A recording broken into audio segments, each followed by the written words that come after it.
अस्सलाम वालेकुम दोस्तों। आज मैं जिस मौजू पर आपसे बात करना चाहता हूँ वो इंतहाई अहम है, बहुत अहम है। जिस तरह से आप सब जानते हैं कि इन दिनों पाकिस्तान में कोरोना वायरस से अमवात होना शुरू हो चुकी हैं और ये बहुत ज़्यादा संगीन मामला है, बहुत ही ज़्यादा एहतियात की ज़रूरत है। सब लोग जानते हैं कोरोना वायरस क्या है। कुछ इब्तदाई तौर पर एहतियाती तदाबीर भी बताई जाती हैं कि किस तरह से इससे बचा जा सकता है, एहतियात करके बचा जा सकता है। तो चंद चंद एहतियाती तदाबीर पे बात करेंगे और उसके बाद हम आएंगे अपने असल मौजू पर। और जो हमारा आज का असल मौजू है कि कोरोना वायरस के बाद एक बड़ा खतरा, वो खतरा कौन सा है। और इसके लिए आप सारी वीडियो को देखते रहिए ताकि बात सारी मुकम्मल समझ आ सके और आप ये फैसला कर सके कि क्या वाकई ही कोरोना वायरस के बाद भी एक और बड़ा खतरा कौन सा होगा। जी, तो पहले बात करते हैं कोरोना वायरस से बचा कैसे जा सकता है। मुख्तसरन बात करूंगा मैं।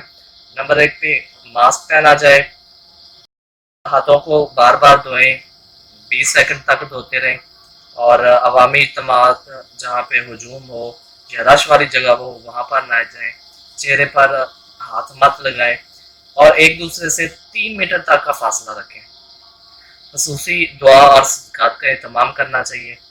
बैरून मुल्क से आने वाले 2 हफ्ते तक कम अज़ कम खुद को तन्हाई में रखें और अगर तबीयत ज़्यादा खराब महसूस हो तो डॉक्टर से रजू। इसी सिलसिले में गुज़श्ता दिनों वज़ीर आज़म पाकिस्तान इमरान खान ने भी कौम से खिताब किया और उस खिताब में भी उन्होंने एहतियाती तदाबीर के हवाले से बात की और मुख्तलिफ कोरोना वायरस के हवाले से मौज़ूआत पर आवाम को आगाही दी। और इसी सिलसिले की दूसरी कड़ी में कोरोना वायरस के सिलसिले में पाकिस्तान उलमा कौंसिल का एक मुश्तरका फतवा भी जारी हुआ जिसमें उन्होंने तमाम मजहबी इज्तिमात फौरी तौर पर मुलतवी करने के लिए फतवा दिया। और दूसरा जिसका पॉइंट था नमाज जुमा के खुतबात को मुखसर करने का कहा गया। और तीसरे पॉइंट में मसाजिद में सफ़ों के दरमियान फासला रखने का कहा गया। तो मुख्तलिफ तबक़ाए फ़िक्र जो है वो इस वायरस से बचने के लिए अपनी एडवाइजरी जारी कर रहे हैं कि किस तरह से इससे एहतियात ज़रूरी है, कि कौन सी चीज़ ज़रूरी है, कौन सी चीज़ लाजम है, किसको करना चाहिए और किसको नहीं। यहाँ तक तो हमने बात की कि कोरोना वायरस क्या है और कोरोना वायरस से बचाव की एहतियाती तदाबीर क्या होनी चाहिए। उलमा मुश्तरका कौंसिल का फतवा क्या था, वज़ीर आज़म इमरान खान ने क्या खिताब किया। अब आते हैं हमारे असल मौजू की तरफ कि कोरोना वायरस के बाद बड़ा खतरा क्या है। जी हाँ, ये ज़रूर देखने वाली चीज़ है कि कोरोना वायरस अगर ख़त्म हो जाता है तो इसके बाद हमारे मुल्क में कोरोना वायरस के असरात क्या होंगे। जी, तो उस सिलसिले में पहला पॉइंट है जिसमें बात करते हैं कि सबसे बड़ा खतरा जो होगा वो हमारी मईशत को होगा। मईशत को कैसे खतरा होगा, देखते हैं कि जिन ममालिक में ख़ासतौर पर चीन चीन के लिए ये एक मुश्किल साल था क्योंकि कोरोना वायरस का आगाज़ चीन से ही हुआ था। चीन के सूबे वुहान से हुआ था। तो चीन के लिए जो कि एक बड़ी माशी मंडी है, ठीक है, और अमेरिका से मुकाबला के कोरोना वायरस बहुत मुश्किल साबित हुआ। खास तौर पर माशी मैदान में कोरोना वायरस ने चीन की मैशत को ब्रेक लगा दी। एक सर्वे के मुताबिक माशी माहिरीन की तवक्को है कि इस साल की पहली छमाही में शरह नमू 6% से कम होकर 4.5 यानी 4.5% हो जाएगी। जी, ये चीन की बात कर रहे हैं।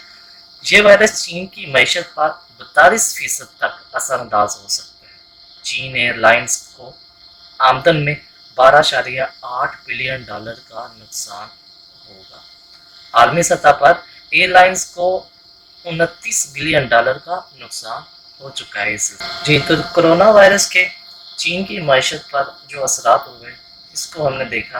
अब हम बात करते हैं कि कोरोना वायरस से पाकिस्तान में माशी मैदान में क्या नुकसान हो सकते हैं। चीन को ही ले लें तो चीन सी पैक के हवाले से पाकिस्तान में बहुत सारी सरमायाकारी कर रहा है। 2018 तक चीन पहले ही पाकिस्तान में 27 बिलियन सी पैक के मुख्तलिफ मनसूबों में लगा चुका है। जून 2021 तक पाकिस्तान में 19 बिलियन लागत खर्च की जानी थी जो अब नामुमकिन नजर आती है कोरोना वायरस की वजह से। अगर कोरोना वायरस मजीद फैलता है तो चीन अपने कारीगरों को पाकिस्तान आने की भी कभी इजाज़त नहीं देगा, जिससे سی پیک پر ہونے والی پیش رفت بہت سست ہو جائے گی اور معاملات مزید بگڑ جائیں گے۔ کرونا وائرس پر قابو نہ پایا گیا تو اس سے بہت بڑا نقصان ہوگا۔ اسی طرح سے ایشین ڈیولپمنٹ بینک کا کہنا ہے کہ کرونا وائرس سے پاکستان کو $4 بلین سے $16 بلین تک نقصان ہو سکتا ہے۔ کرونا وائرس نہ صرف صحت بلکہ معاشی میدان میں بھی بہت خطرہ بن چکا ہے۔ ملک میں معاشی ترقی کی کوششوں کو کرونا وائرس سے شدید جھٹکا لگ سکتا ہے، اس لیے یہ صحت کے میدان میں بھی اور معاشی میدان میں بھی کرونا وائرس بہت بڑا خطرہ ہے۔ اللہ تعالی ہم سب کو اس کے نقصانات اور اثرات سے محفوظ فرمائے۔ اللہ تعالی ہمارے پاکستان، ملک پاکستان، اسلامی جمہوریہ پاکستان کو اس کے نقصانات سے محفوظ فرمائے۔ اپنا اور اپنے ساتھیوں کا خیال رکھیے۔ امید کرتا ہوں آج کا موضوع، آج کا مواد اور میرے موضوع کے انتخاب کی سوچ آپ کو پسند آئے گی۔ اگر آپ کو پسند آئے تو لائک کریے، شیئر کریے، کامنٹ کریے